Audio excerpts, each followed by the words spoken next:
Gubernur Kalimantan Selatan bersama Dinas Kehutanan Provinsi Kalimantan Selatan melakukan penyemprotan disinfektan secara massal di area perkantoran Sekda Provinsi Kalimantan Selatan jelang tengah hari Senin 6 April 2020. Tujuannya untuk mencegah penyebaran wabah virus corona di Kalimantan Selatan.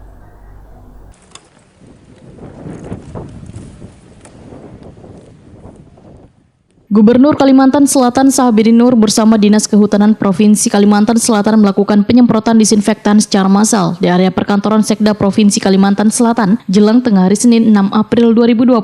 Tujuannya untuk mencegah penyebaran wabah virus corona di Kalimantan Selatan. Gubernur Kalimantan Selatan Sahabudin Nur, Wahitakoni Prima TV memadahakan pihaknya akan melakukan penyemprotan secara serentak di seluruh kabupaten wan kota dengan total pasukan sebanyak kurang lebih 230 orang. Pasukan tersebut akan melakukan penyemprotan dengan menggunakan bahan baku alami dari asap cair. Menurut Sahabudin Nur, sebagai bahan utama pembuat disinfektan, asap cair diyakini memiliki efektivitas yang jauh lebih baik dibandingkan etanol dan lebih hemat penggunaannya. Karena rasionya 1% asap cair lebih efektif dibandingkan etanol 70%. Asap cair atau cuka kayu tersebut didapat dari hasil produksi 40 unit tungku asap binaan Pemprov Nang menghasilkan sebanyak 800 liter saban harinya atau 24.000 liter dalam sebulan. Dengan lebih mempertajam lagi, ada hari ini gerakannya serentak ada di 13 kabupaten kota dengan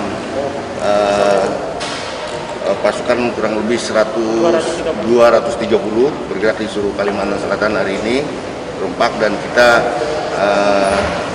menggunakan bahan yang dari asap cair secara alami lah, dan insya Allah lebih aman. Dan kita berharap pada kita semua untuk sama-sama menjaga jarak, sama-sama rajin mencuci tangan, sama-sama pakai masker untuk meminimalisir serangan dari virus corona ini. Supaya terhindar dan mencegah virus corona, maka Sahabudin Nur menghimbau warga untuk menjaga jarak, rajin membasuh tangan, dan memakai masker ketika keluar ruangan.